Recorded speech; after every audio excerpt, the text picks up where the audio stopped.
Hello everybody, we're in New Delhi right now at the Madhya Pradesh Bhavan. Continuing with our RERA expert series, today we're in conversation with Mr. Anthony Dissa, who is the chairman of the Madhya Pradesh Real Estate Regulatory Authority. Mr. Dissa is a very senior bureaucrat who's held several high-profile positions across various portfolios. We are very lucky to have him with us. Sir, thank you so much for making time for us. I'm Jhumur Ghosh. I'm the editor-in-chief of Housing.com News. And today we'll be talking to Sir about how far has MP RERA come since the first time it notified its rules, and how are we expecting MP RERA to evolve in the near future. Sir, Madhya Pradesh was one of the first states. It was indeed the first state to notify its rules. I'm curious to know, was it by default, design, a little bit of both? Well, not by default at all. All right. But certainly by design and a little bit by accident. Okay. Well, design because the Act required us to notify our rules before the 31st of October 2016. Yeah. I was then Chief Secretary and we notified the rules on the 24th of October. Yeah. So it was certainly by design. Now, the accident was that soon after that I retired, and then I was appointed to RERA itself as chairman in December of 2016. And so I had all the time to focus my attention on RERA. Okay. And so in the 4 months of the run-up to the 1st of May, we prepared our software, and we prepared it in bilingually, in English and in Hindi, so that people could register. Yeah. And the software covered everything. It covered registration of agents, registration of projects, it covered registration of complaints, and you know, the works. And we were also able to conduct a series of industry consultations during that time, which resulted in a revised set of rules on the 24th of May, which were thoroughly. But of course, we had the rules in place from October. So, you know, speaking of registrations, what's the current status like? Well, in Madhya Pradesh, we gotten about 1,500 applications, of which about 1,400 are for ongoing projects. Less than 100 for new projects, because builders are, you know, at the moment holding their horses and thinking they will first do the current projects on, and which actually, I know when you compare it to Mumbai and all, the figure seems just 1/10 of that, or you know, 1/8 of that. But for a state like Madhya Pradesh, I think that's extremely satisfactory, and I think that represents about at least 95% of the ongoing projects. You know, there's nothing to compare it with, because this was a sector that was so unregulated. There was no data available at all. In fact, when people ask me how many builders do you think there are, how many projects, I say, see, everything is guesswork at the moment. After 1 year, we'll be able, because we are in the process of actually building up databases, which we never had. But I feel that 1,500 applications for ongoing projects largely is a good step. For agents, we have around about 250 applications at the moment. And complaints, about 300 complaints have been filed, which is So you do seem pretty happy with the pace with the progress, with the we are. So you mentioned ongoing projects, so that sort of brings me to the next question. So it was decided that any project which was incomplete or had not received its completion certificate before April 30th, all those projects would come under the ambit of RERA. I bring up this point because there are also states that have chosen to do things a little differently on this point. So can you explain the MP RERA's rationale? See, actually, the fact is that the Act does not give that latitude to states. True. And we have been very careful in Madhya Pradesh to stick within the ambit of the Act, because we have sympathy for all sectors of the industry. We have sympathy for the home buyer, we have sympathy for the builders. Everybody constitutes a part of the real estate sector, which is an extremely important sector, no doubt. It provides employment, provides houses for everybody, contributes to the GDP. Absolutely. And it's in nobody's interest that the sector collapse, not at all. In fact, we've always said in Madhya Pradesh that we are here not just to regulate or adjudicate, but we are also here to facilitate and promote. So that's there. But within the ambit of the Act, you can do what you have to do. But the Act does not allow. The Act clearly says that if there is no CC, as on the 30th of April, irrespective of the project is 70% complete or 90% complete or 100% complete, it will have to be registered. Yeah. Now, of course, in Madhya Pradesh, we also have a provision in the Municipal Act for deemed completion, which means that if somebody applies for a completion certificate and it's not given within, and there's no response within 15 working days, they can take it to have deemed to have been completed. So we are permitting that, but we are saying it is that there are 3 conditions necessary for deemed. One is that you should have applied. Second is that the municipal corporation concerned should not have responded. And third, you actually on site should have completed what you have to complete. So there are 2 aspects that you've mentioned very clearly, and that's what my takeaway is. A, you are focusing on the ease of doing business because like you said, it's important for the sector, and you are also making a conscious effort to be as compliant with the Central Act as possible. Absolutely. We are completely compliant on all counts. So there's another interesting thing about Madhya Pradesh RERA that I'd like you to talk about. So initially, the projects which were within the 153 planned areas of the state were coming under the ambit of the Act, and then it was decided that all projects all across the state will be under the Act. So can you explain why this was done? Yes. You see, the Act mandates it for the planning areas, but the Act allows the RERAs of states to decide in the public interest. Now, we felt that it was meaningless to just pick and choose projects because one case came up before us. We began hearings on the 10th of May itself. And one case came up where the argument put forth by the promoter was, you see, I am actually 50 meters outside the planning area, so I don't come under this. Now, we said this is extremely unfair because the Act speaks about the minimum size of a project. It says 8 units or 500 square meters, etc. It places a floor limit. Then we felt in RERA that, in Madhya Pradesh RERA, that actually the kinds of protections that are given to consumers of these projects, why should a consumer in a particular area get the protection and a consumer outside that area not get the protection? And even builders also, frankly, builders also came to us. There are builders who build only, say, in cities. They said, sir, आप हम पर ये सब नियंत्रण कर रहे हैं और बस वो 100 मीटर आगे जाकर के जो चाहे कर सकते हैं. So even builders felt that for a level playing field. So it was both for the consumers, the home buyers, and for builders. We felt once there is a definition of the minimum size of a project, let it be across the state without any barrier of planning area, non-planning area. Great sentiment. So I'd also like to raise some of the concerns, that we've been reading about in the media and stuff like that. So 2 aspects that they've mentioned where they feel that the rules do not have enough clarity is one is the payment schedule and the other is the very important escrow account. So what these reports have mentioned is that, there isn't enough clarity as to how do I go about it. How would you respond to that? Now, yes, we came across these issues also during our various stakeholder meetings that we had with them, because in Madhya Pradesh we had stakeholder meetings not only in Bhopal, but we went, the whole authority, myself, members, we went to Indore, we went to Gwalior, we went to Jabalpur, we went to Ujjain, we did all that. Now, on the first issue that you were talking about, the payment schedule, clearly, so what we have done in Madhya Pradesh, we have put up a guideline. And the guideline states this. It gives 2-3 examples and it's there on our website in English and Hindi. We said we've put a maximum cap on the amount you can accept before you actually start work on the site. And our cap is 30%. We said you can immediately after you accept 10%, you have to sign an agreement to sale, and you can take another 20%. But we have said you can't accept more than 30% before you start work. And then we have put a cap on what is the maximum you can take once the building is complete before registration, and we have said that cap is 90%, which means the balance you can ask only when you get your completion certificate and you're willing to give, register the property in his name, then you can ask for the balance. And then we've said between this 30 and 90, you can schedule it depending on the kind of project you have, because it may be a plotted project, it may be a multi-story project, it may be bungalows, it may be whatever. So depending on the kind of project you have, you can schedule it reasonably. So we've given them these guidelines, and I think, and now for example, in a plotted project, there the guidelines are a little different. It says, yes, 30% before you start.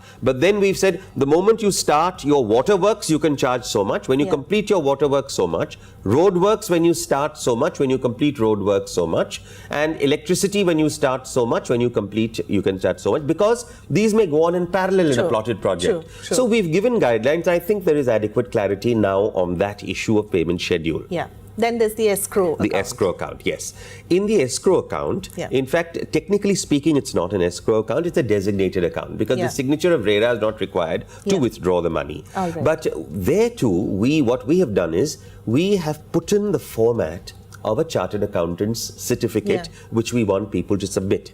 And we have modified that on 2 occasions, and the last one was 2 weeks ago after consulting the credit. And I think now it's very good. Basically, we have realized 2 issues on that. One is because the Act says 70% of all money has to come into an account, and then you can withdraw in proportion to the completion. Now we've tried to stay within those directives, but we have made 2 sort of concessions within the Act. One is, we have allowed them to book the whole cost of land on the day they start digging. Because we say the moment you start your project, you have committed the land to the project. So there's so to take proportionate cost of the land makes no sense till the project is so we've allowed. There are a lot of developers that agree with you. So we've taken but we've said not price of land, cost of land. There's a difference because cost of land is what you have paid for the land. Price is what you will charge. You may have bought it 4 years ago, but you can only charge the cost. The price you can recover. The second thing we have done is, because it says that now suppose your project is 50% complete.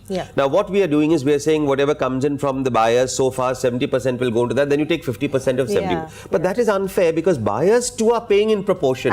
Buyers have not paid 100%. So that was the point which we realized 15 days ago, and we've modified our certificate now to say is that when you take this proportionate, you count not only 70% of what has come in, but 70% of receivables yet to come in against booking, not against unsold property. Because unsold property is the property of the buyer, of the builder. But anything that has been committed has been booked. So you take 70% of what is come in, 70% of what is due to come in, and then you put your proportion of 50% complete on that. So that has brought a great deal of ease, and I think all promoters, all builders who are building on time find no problem now. With this kind of change in draft of CA certificate. So I think that's really great clarity, because these 2 points have been written about, and I think our viewers will find this information really useful. So there's one more concern that has been raised about MP RERA, and that is about the non-compliance aspect. You're already smiling, so I think you're preempting my question. So of course the Central Act does mandate that, if there has been non-compliance, and it has very clearly laid down how it defines non-compliance, the developer can be imprisoned. The assessment or the interpretation with MP RERA has been that with the compounding of offence clause, yes, we are allowing him to give out monetary compensation, but nothing is really being said about him being imprisoned. The concern here being raised is that just monetary compensation may not be a strong enough deterrent for him to sort of, flout the rules. How would you respond to this point? Actually, there is a little bit of misunderstanding there about the provision in the Act. All right. The Act provides for imprisonment only when fines are not paid. All right. There is nowhere in the Act which talks of imprisonment as the first punishment. Yes. Everywhere it says this fine for this shortcoming, this amount, this the maximum amount of fine for this, for various things. Then it says, if the buyer does not pay the fine, or if the promoter doesn't pay the fine, or if the promoter repeatedly commits the offence, then he will be liable for imprisonment. And the imprisonment is given, actually recommended only in one case by the authority itself, that is for refusing to register, and in all other aspects it will be recommended by the appellate tribunal. So actually imprisonment is not the first resort. Fine is the first resort, and the fine in certain cases, like for not registering, that goes into the government coffers. And where the fine is imposed for not for lack in quality or lack in timely delivery, etc., it goes to the home buyer. But you do believe that this will serve as a sufficient deterrent? See, yes, certainly it should serve as sufficient deterrent, but what clarity needs to be brought in the Act is exactly the procedure for imprisonment. The Act is not clear at the moment about it. Yeah. So the assumption is that the RERA or the appellate tribunal will then have to apply to a civil court to grant this imprisonment. And that procedure may take its own time, and also RERA or the appellate authority does not have the wherewithal to pursue the case in another court. So actually the Act needs to bring a little clarity on that issue, but I suppose this will happen in time. It's early days yet, and this should happen. So what we're essentially talking about is justice served. So that brings me to my last questions, which is about, you know, what we always field for, and that is home buyers' interests. I have heard you speak on various forums about how RERA should and it will invoke consumer home buyer confidence. I'd like you to talk about what MP RERA is doing specifically to invoke that confidence in home buyers. See, we are doing two things in MP. On the one hand is we are dealing with the complaints that we receive in as creatively a way possible. For example, now we've already received 300 complaints. Now in Madhya Pradesh, all complaints are filed online. And once they come to us, now we don't follow that normal procedure, because what we have seen is that happens in consumer courts or happens in other civil courts, that, you know, everyone naturally has a right to file, when the complaint is filed, then a reply is filed, then a counter reply is filed, then a counter reply is filed. Now we see that in the other courts, what happens is that just to file these replies and to exchange documents, there are about 5 or 6 hearings. Now we have avoided all of that in Madhya Pradesh. What we do is we ensure that the first hearing takes place within at maximum 1 month of the filing of the complaint. The reason for 1 month is it takes 1 week for us to examine, and then you have to give notice to the parties of at least 2 to 3 weeks to appear. So once that first peshi takes place, we record the email addresses of everybody and we get them to exchange it. Now we say is the reply to the complaint, then the other party, the counter reply to the reply, and the counter, everything has to be done online. You send it to RERA with a copy to the opposite party. So you do all this and we give them timelines. The first reply will come within 2 weeks, and then after that you get another 2 weeks to do that, then another 2 weeks. So all this, parties don't have to come to our court. They save on time, they save on expense. The only next peshi we have is for final hearing. So actually in 2 or 3 hearings, we are able to dispose of cases, and we allow, and we've created conditions in such that the home buyer does not have to actually engage an advocate. You see, builders of course engage if they want to, and for them it's a question of time, so they do that. But we've created an atmosphere enough so home buyers don't have to engage advocates. When they come and they tell us, we see one, but we do justice. I'm not saying we do injustice to the builder or anything of the kind. So that is one part of it. The other part of it is a huge campaign that we have done, an awareness campaign, and we have prepared now about over 1,000 large flex posters, which we are distributing to all tehsil offices, all block development offices, all sub-registrar offices all over the state. So that rural areas also can see it in simple Hindi, showing consumers what are their rights, and also telling them one thing, that don't buy any property in a project that does not have a RERA number. Because we can protect you only when you do that. It's like if you go to the market and you choose just because of some price to buy some mall that doesn't have an ISIMR, and then you say it's broken. You're essentially saying prevention is better than cure. So what we are saying is ask for a RERA number, and once you see, if you want to double check, just go to our website and see that it is a valid number. So at least you'll have some guarantee. It's not 100% guarantee, but some guarantee that somebody has looked at the land ownership issue, the issue whether clearances have been taken or not. So there is a certain level of guarantee. In spite of that, if the builder does not complete, he doesn't complete. That's another problem. But the number of defaults will come down hugely. So this is what we are trying to do in Madhya Pradesh. I also read something about, where you send out SMSs, where there's been a disposal of a complaint. I found that very interesting. Exactly like this. As soon as complaints are lodged over here, we give an SMS saying that yes, your complaint has been registered. And when we fix the hearing dates, we send them SMSs also. Because even though people give email addresses, not all of them have computers at home. And they can't keep going and checking on a computer. But mobile phone penetration is much larger. Absolutely. So we inform them about Peshis and all by SMSs. So we try and reduce their coming and going and their anxiety, so they know that something is happening also. And you know, we have a help desk in our office. Of course, the help desk is for home buyers as well as for builders. Of course. If builders find a problem in filing information, that help desk helps them. We can do it online, or we can do, if they visit the office, we can do it. You know, in Madhya Pradesh, we have a dedicated office. It's called RERA Bhavan. That's nice. So what you're saying, what my key takeaway has been that, you know, you are constantly monitoring, you are taking responses from all stakeholders, and you are evolving. And Madhya Pradesh RERA, and I'm guessing all other RERAs, we certainly are evolving. It's a new act, and we are working with it. Yes. Thank you, sir. That's all that we have time for today. Do let us know what you thought of today's interview. We'd love to hear from you. Watch out for the space. We will be back again soon. Thank you so much.